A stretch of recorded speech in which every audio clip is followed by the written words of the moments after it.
Quel est l'un des secrets des entreprises les plus performantes au monde? Plus de 90% des entreprises sont engluées dans les océans rouges. Beaucoup se battent à sortir de ces océans rouges pour créer des océans bleus. Mais comment font-elles donc pour se démarquer? Dans cette capsule, je vais vous apporter un élément de réponse qui pourra vous aider à vous aussi vous démarquer dans votre périmètre.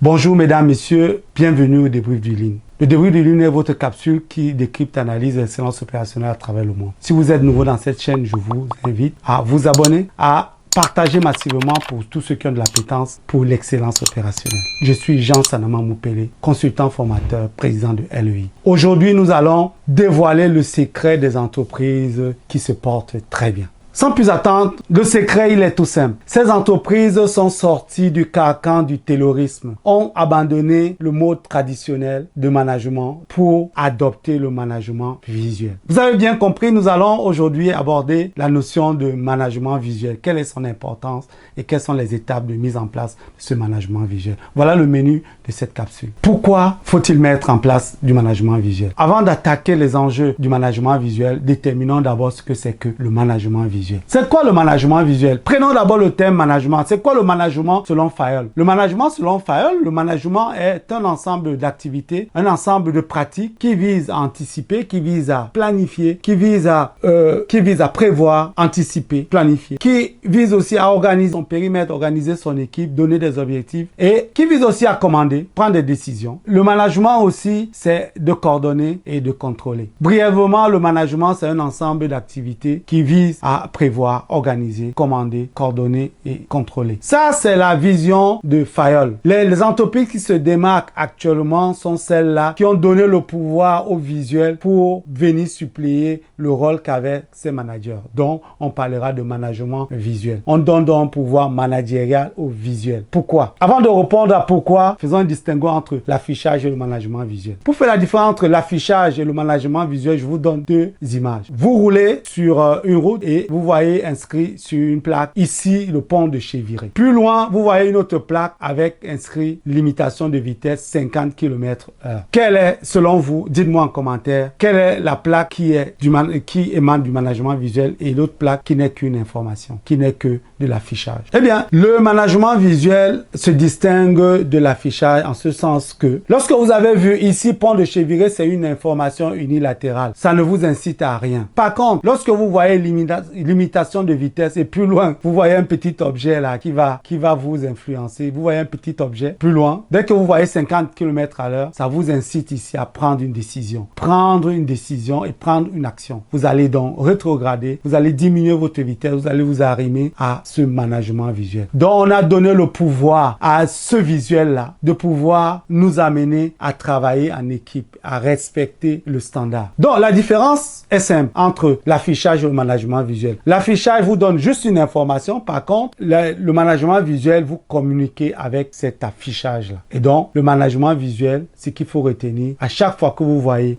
à chaque fois que vous allez rencontrer une affiche qui vous incite à prendre une action, c'est du management visuel. Le reste, c'est de l'affichage. Prenons un exemple.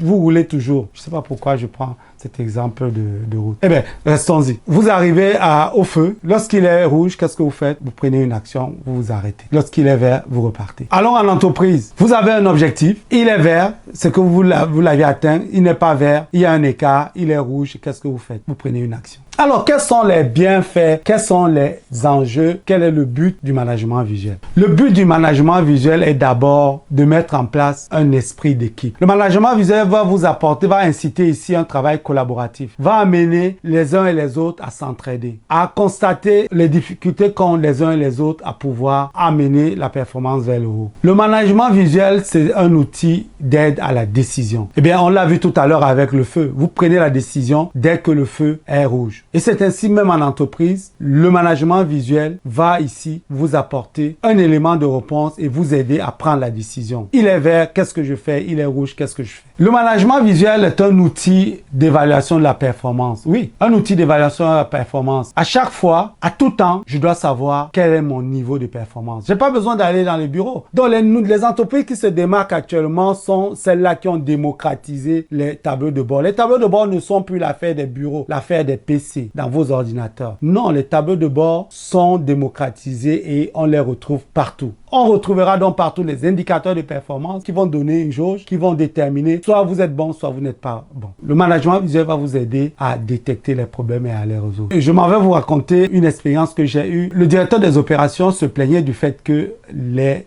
opérateurs ne jouaient pas le jeu. Ils ne remontaient pas les problèmes. Et donc, il était embêté parce qu'en réalité, ils n'avaient pas dans leur base de données les problèmes à traiter. Tout simplement parce que les opérateurs ne remontaient pas les problèmes. Encore que, il n'y a pas que les opérateurs pour remonter les problèmes. Alors, il était hyper embêté. Il m'a même confié en off qu'ils avaient mis des incentives, ils avaient mis des bonus pour inciter les gens à pouvoir, les opérateurs à pouvoir remonter les problèmes, à les traiter. Mais rien à faire, il ne voulait rien entendre. Ok, je vais donc, lors de ma vie, lors de, du Gemba, je me rends compte qu'il n'y a aucun élément qui aide ces opérateurs à détecter les problèmes. Je pose la question à un des opérateurs, je voulais savoir quel est l'objectif du jour, quelle quantité il compte produire pendant son chiffre. Il m'a dit honnêtement qu'il ne savait pas et qu'il n'y avait pas d'objectif, qu'il produisait selon la vitesse de la machine. Et que s'il y a la matière, il produit et s'il n'y en a pas, il attend jusqu'à ce qu'on approvisionne. Ok. Donc, ça suppose qu'une entreprise qui n'a pas mis en place un cadre favorable ne pourra pas détecter les problèmes. Donc, ce n'était pas de la faute de ces opérateurs, c'est parce qu'ils n'étaient pas aidés, ils n'avaient pas un environnement favorable. Alors, sans suivi d'avancement, si vous n'avez pas mis en place un suivi d'avancement, un opérateur ne connaît pas son objectif jour, il ne saura pas apprécier s'il est en retard ou en avance et systématiquement ne saura pas détecter les problèmes. Et donc, lors de mon débrief avec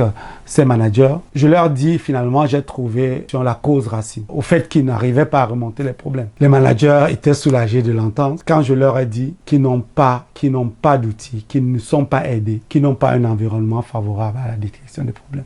D'où l'installation du management visuel. Le management visuel va aussi contribuer à booster l'engagement des salariés. Les salariés vont se sentir partie prenante de la performance globale. Ils ont des indicateurs, ils ont des objectifs. À chaque fois qu'il y a un écart, ils sont capables de réagir et d'analyser les problèmes et de les solutionner. Chaque fois qu'ils vont participer à la résolution de problèmes, chaque fois qu'ils vont revenir au standard, ils se sentiront impliqués et cela va contribuer à l'engagement, à la motivation de ces salariés. Enfin, le management visuel va permettre ici de mettre en place les routines de management. Sans management visuel, les routines de management n'ont pas de sens, notamment le Gemba. S'il n'y a pas de management visuel, ce que les managers feront, ils ne feront pas du Gemba. Ils feront juste de la randonnée. Ils iront dire bonjour, basta. Mais non, avec du management visuel, ils auront le pool, ils prendront le pool du périmètre dans lequel ils sont et pourront interagir, pourront réagir très rapidement pour revenir à la norme. D'ailleurs, si vous avez des difficultés à mettre en place le management visuel ou alors à monter en compétence, à monter en maturité dans votre démarche d'excellence opérationnelle, nous vous proposons 30 minutes gratuitement. Allez dans la barre de description, vous y trouverez un lien qui vous conduit à booker, à réserver 30 minutes avec nous, que ce soit moi ou alors un membre de LEI qui pourra vous accompagner dans la mise en place de cette démarche-là.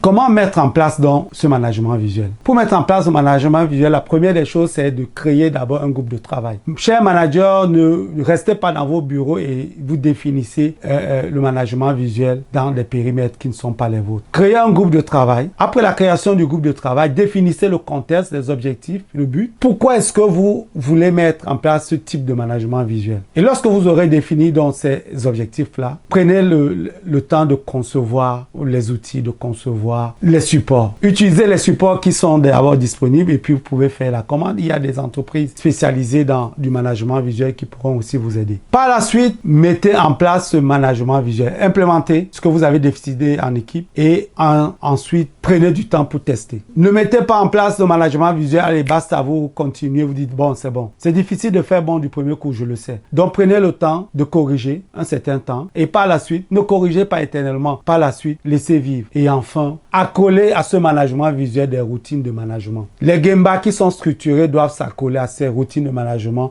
pour pouvoir détecter les problèmes et aider tout le monde à les résoudre. Mesdames, messieurs, sans les routines de management, le management visuel ne vivra pas. Le management visuel sera mort. C'est sur ces mots lugubres que je vous laisse. Nous clôturons cette vidéo. Si vous avez aimé, je vous invite à liker et à partager maximum pour tous ceux qui ont de l'appétence pour l'excellence opérationnelle. Je vous dis au revoir et prochain épisode. Bye bye.